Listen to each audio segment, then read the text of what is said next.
Chapter 2. Boyhood Days. After the coming of freedom, there were 2 points upon which practically all the people on our place were agreed. And I find that this was generally true throughout the South, that they must change their names, and that they must leave the old plantation for at least a few days or weeks in order that they might really feel sure that they were free. In some way, a feeling got among the colored people that it was far from proper for them to bear the surname of their former owners, and a great many of them took other surnames. This was one of the first signs of freedom. When they were slaves, a colored person was simply called John or Susan. There was seldom occasion for more than the use of the one name. If John or Susan belonged to a white man by the name of Hatcher, sometimes he was called John Hatcher, or as often Hatcher's John. But there was a feeling that John Hatcher or Hatcher's John was not the proper title by which to denote a freeman, and so, in many cases, John Hatcher was changed to John S. Lincoln or John S. Sherman, the initial S standing for no name, it being simply a part of what the colored man proudly called his entitles. As I have stated, most of the colored people left the old plantation for a short while at least, so as to be sure, it seemed, that they could leave and try their freedom on, to see how it felt. After they had remained away for a time, many of the older slaves, especially, returned to their old homes and made some kind of contract with their former owners by which they remained on the estate. My mother's husband, who was the stepfather of my brother John and myself, did not belong to the same owners as did my mother. In fact, he seldom came to our plantation. I remember seeing him there, perhaps once a year, that being about Christmas time. In some way, during the war, by running away and following the Federal soldiers, it seems, he found his way into the new state of West Virginia. As soon as freedom was declared, he sent for my mother to come to the Kanawha Valley in West Virginia. At that time, a journey from Virginia over the mountains to West Virginia was rather a tedious and in some cases a painful undertaking.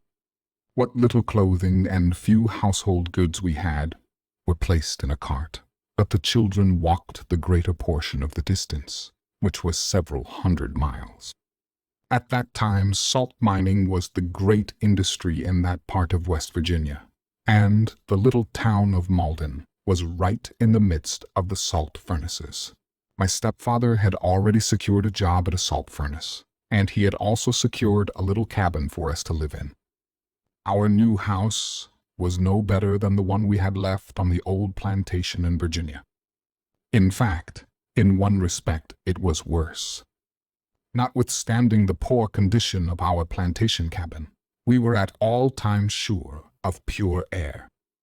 Our new home was in the midst of a cluster of cabins crowded closely together, and as there were no sanitary regulations, the filth about the cabins was often intolerable.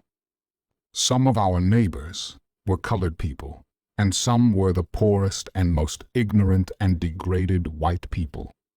It was a motley mixture. Drinking, gambling, quarrels, fights, and shockingly immoral practices were frequent. All who lived in the little town were in one way or another connected with the salt business. Though I was a mere child, my stepfather put me and my brother at work in one of the furnaces. Often, I began work as early as 4 o'clock in the morning. I do not think any of us ever had been very far from the plantation, and the taking of a long journey into another state was quite an event. Parting from our former owners and the members of our own race on the plantation was a serious occasion.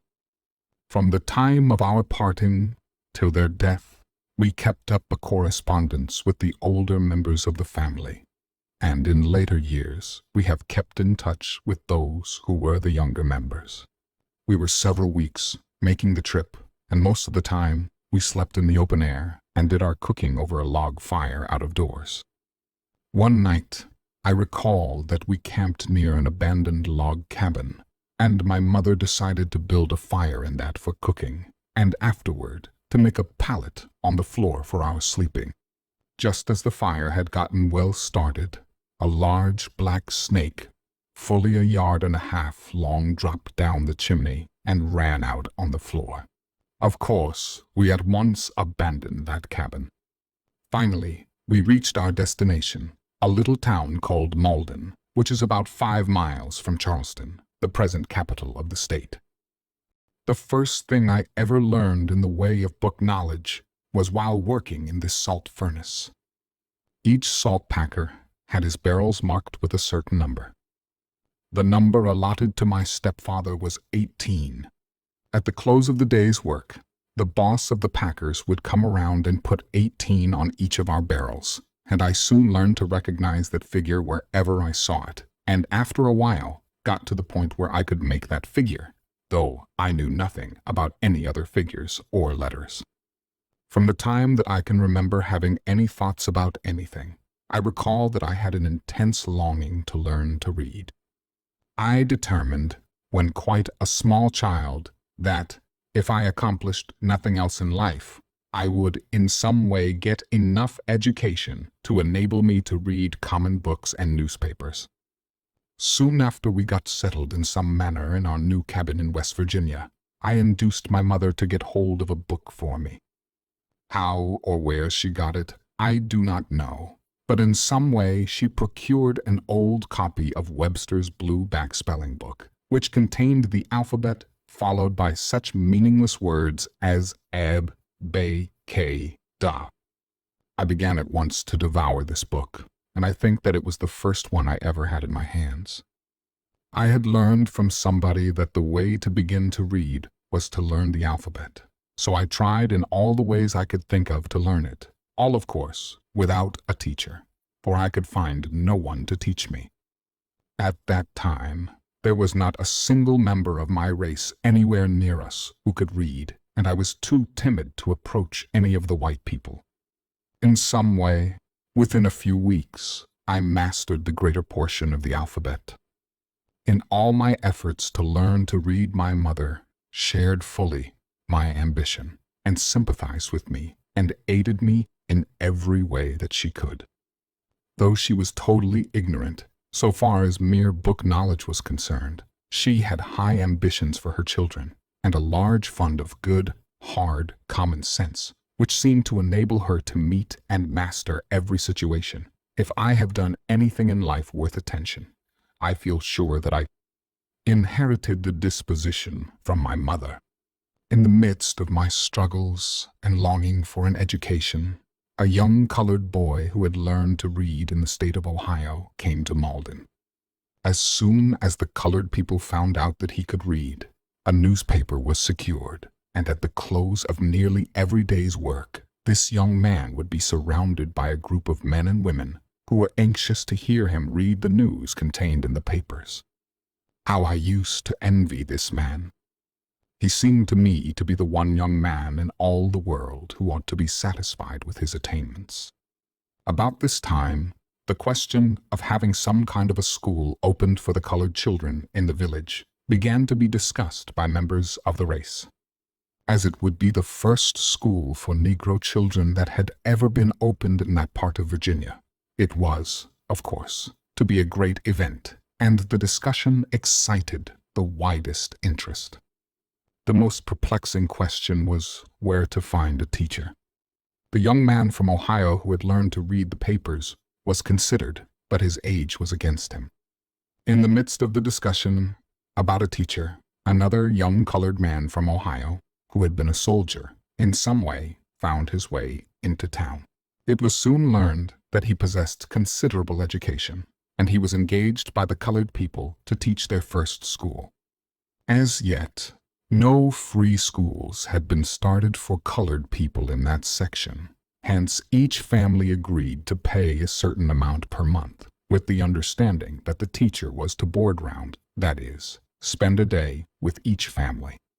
This was not bad for the teacher, for each family tried to provide the very best on the day the teacher was to be its guest. I recall that I looked forward with an anxious appetite to the teacher's day at our little cabin. This experience of a whole race beginning to go to school for the first time presents one of the most interesting studies that has ever occurred in connection with the development of any race. Few people who were not right in the midst of the scenes can form any exact idea of the intense desire which the people of my race showed for an education. As I have stated, it was a whole race trying to go to school. Few were too young, and none too old, to make the attempt to learn. As fast as any kind of teachers could be secured, not only were day schools filled, but night schools as well. The great ambition of the older people was to try to learn to read the Bible before they died. With this end in view, men and women who were 50 or 75 years old would often be found in the night school. Sunday schools were formed soon after freedom, but the principal book studied in the Sunday school was the spelling book. Day school, night school, Sunday school were always crowded, and often many had to be turned away for want of room. The opening of the school in the Kanawha Valley, however, brought to me one of the keenest disappointments that I ever experienced. I had been working in a salt furnace for several months, and my stepfather had discovered that I had a financial value. And so, when the school opened, he decided that he could not spare me from my work. This decision seemed to cloud my every ambition. The disappointment was made all the more severe by reason of the fact that my place of work was where I could see the happy children passing to and from school, mornings and afternoon. Despite this disappointment, however, I determined that I would learn something anyway. I applied myself with greater earnestness than ever to the mastering of what was in the blue backspeller. My mother sympathized with me in my disappointment and sought to comfort me in all the ways she could and to help me find a way to learn.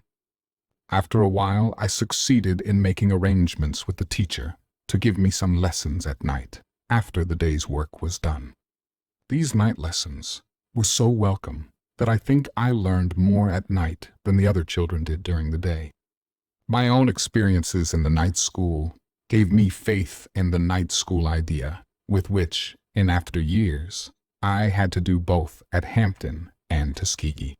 But my boyish heart was still set upon going to the day school, and I let no opportunity slip to push my case. Finally, I won, and was permitted to go to the school in the day for a few months, with the understanding that I was to rise early in the morning and work in the furnace till 9 o'clock, and return immediately after school, closed in the afternoon, for at least 2 more hours of work. The schoolhouse was some distance from the furnace, and as I had to work till 9 o'clock, and the school opened at 9, I found myself in a difficulty. School would always be begun before I reached it, and sometimes my class had recited. To get around this difficulty, I yielded to a temptation for which most people, I suppose, will condemn me. But since it is a fact, I might as well state it. I have great faith in the power and influence of facts. It is seldom that anything is permanently gained by holding back a fact. There was a large clock in a little office in the furnace. This clock, of course, all the 100 or more workmen depended upon to regulate their hours of beginning and ending the day's work. I got the idea that the way for me to reach school on time was to move the clock hands from 8:30 up to the 9 o'clock mark. This I found myself doing morning after morning, till the furnace boss discovered that something was wrong and locked the clock in a case. I did not mean to inconvenience anybody. I simply meant to reach that schoolhouse in time. When, however, I found myself at the school for the first time, I also found myself confronted with 2 other difficulties. In the first place, I found that all of the other children wore hats or caps on their heads, and I had neither hat nor cap. In fact, I do not remember that, up to the time of going to school, I had ever worn any kind of covering upon my head, nor do I recall that either I or anybody else had even thought anything about the need of covering for my head.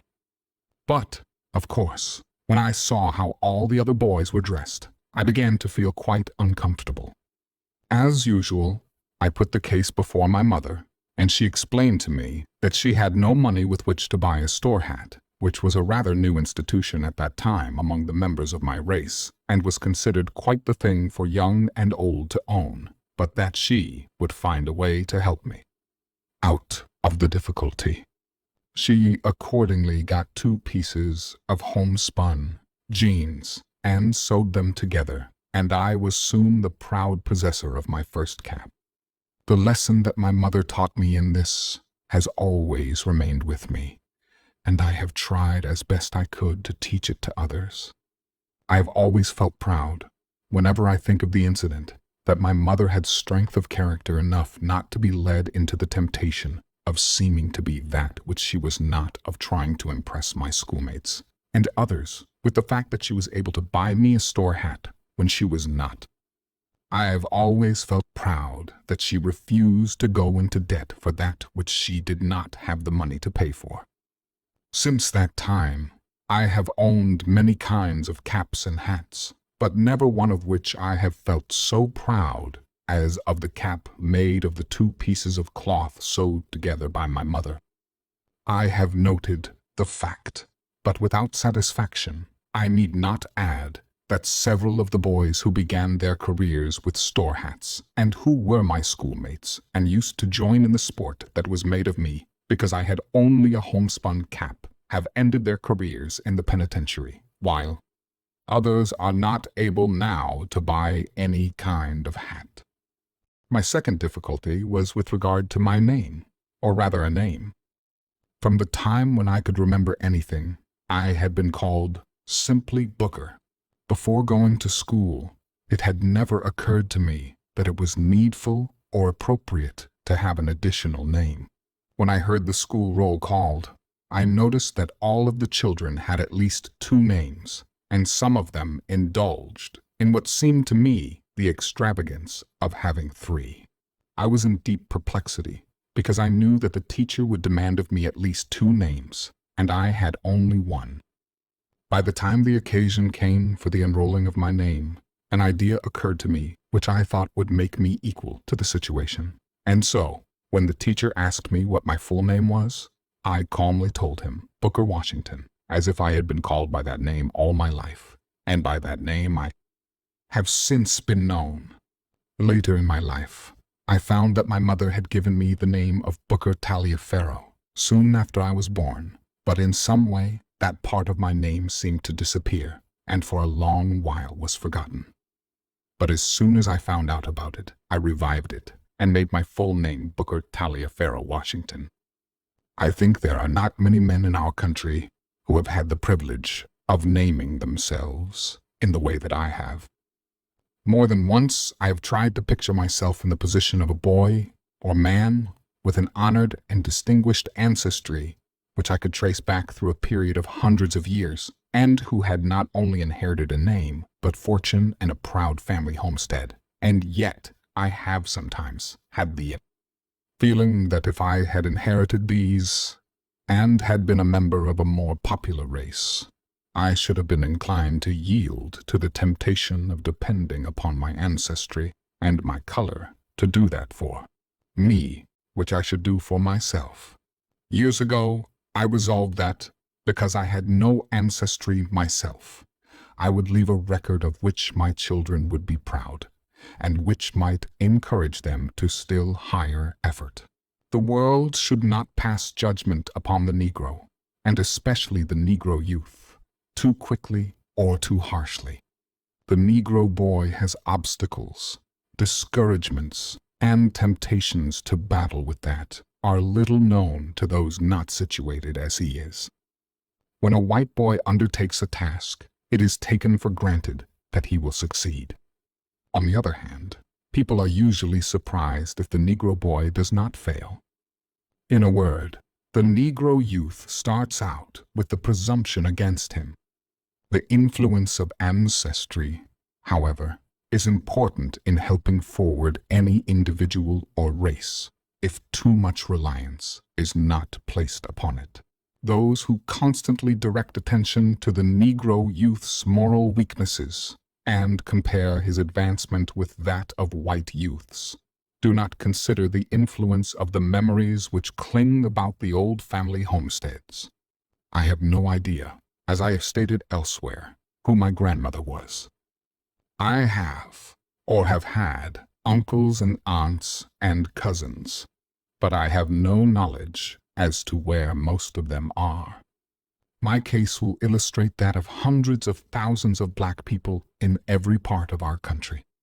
The very fact that the white boy is conscious that, if he fails in life, he will disgrace the whole family record, extending back through many generations, is of tremendous value in helping him to resist temptations. The fact that the individual has behind and surrounding him proud family, his Tory and connection, serves as a stimulus to help him to overcome obstacles when striving for success. Time that I was permitted to attend school during the day was short, and my attendance was irregular. It was not long before I had to stop attending day school altogether and devote all of my time again to work. I resorted to the night school again. In fact, the greater part of the education I secured in my boyhood was gathered through the night school after my day's work was done. I had difficulty often in securing a satisfactory teacher. Sometimes, after I had secured someone to teach me at night, I would find, much to my disappointment, that the teacher knew but little more than I did. Often, I would have to walk several miles at night in order to recite my night school lessons. There was never a time in my youth, no matter how dark and discouraging the days might be, when one resolve did not continually remain with me, and that was a determination to secure an education at any cost. Soon after we moved to West Virginia, my mother adopted into our family, notwithstanding our poverty, an orphan boy, to whom afterward we gave the name of James B. Washington. He has ever since remained a member of the family. After I had worked in the salt furnace for some time, work was secured for me in a coal mine, which was operated mainly for the purpose of securing fuel for the salt furnace. Work in the coal mine I always dreaded. One reason for this was that anyone who worked in a coal mine was always unclean, at least while at work, and it was a very hard job to get one's skin clean after the day's work was over. Then it was fully a mile from the opening of the coal mine to the face of the coal, and all, of course, was in the blackest darkness. I do not believe that one ever experiences anywhere else such darkness as he does in a coal mine. The mine was divided into a large number of different rooms or departments, and, as I never was able to learn the location of all these rooms, I many times found myself lost in the mine. To add to the horror of being lost, sometimes my light would go out, and then, if I did not happen to have a match, I would wander about in the darkness until by chance I found someone to give me a light. The work was not only hard, but it was dangerous. There was always the danger of being blown to pieces by a premature explosion of powder, or of being crushed by falling slate. Accidents from one or the other of these causes were frequently occurring, and this kept me in constant fear. Many children of the tenderest years were compelled then, as is now true, I fear, in most coal mining districts, to spend a large part of their lives in these coal mines, with little opportunity to get an education, and, what is worse, I have often noted that, as a rule, young boys who begin life in a coal mine are often physically and mentally dwarfed. They soon lose ambition to do anything else than to continue as a coal miner. In those days, and later as a young man, I used to try to picture in my imagination the feelings and ambitions of a white boy with absolutely no limit placed upon his aspirations and activities. I used to envy the white boy who had no obstacles placed in the way of his becoming a congressman, governor, bishop, or president by reason of the accident of his birth or race. I used to picture the way that I would act under such circumstances, how I would begin at the bottom and keep rising until I reached the highest round of success. In later years, I confess that I do not envy the white boy as T once did. I have learned that success is to be measured not so much by the position that one has reached in life as by the obstacles which he has overcome while trying to succeed. Looked at from this standpoint, I almost reach the conclusion that often the Negro boy's birth and connection with an unpopular race is an advantage so far as real life is concerned. With few exceptions, the Negro youth must work harder and must perform his tasks even better than a white youth in order to secure recognition. But out of the hard and unusual struggle through which he is compelled to pass, he gets a strength, a confidence that one misses, whose pathway is comparatively smooth by reason of birth and race. From any point of view, I had rather be what I am, a member of the Negro race, than be able to claim membership with the most favored of any other race. I have always been made sad when I have heard members of any race claiming rights and privileges, or certain badges of distinction, on the ground simply that they were members of this or that race, regardless of their own individual worth or attainments.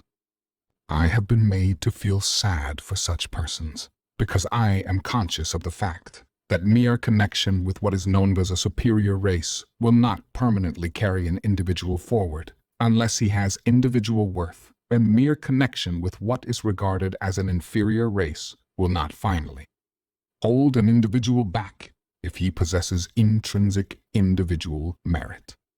Every persecuted individual and race should get much consolation out of the great human law, which is universal and eternal merit, no matter under what skin found, is, in the long run, recognized and rewarded. This I have said here, not to call attention to myself as an individual, but to the race to which I am proud to belong.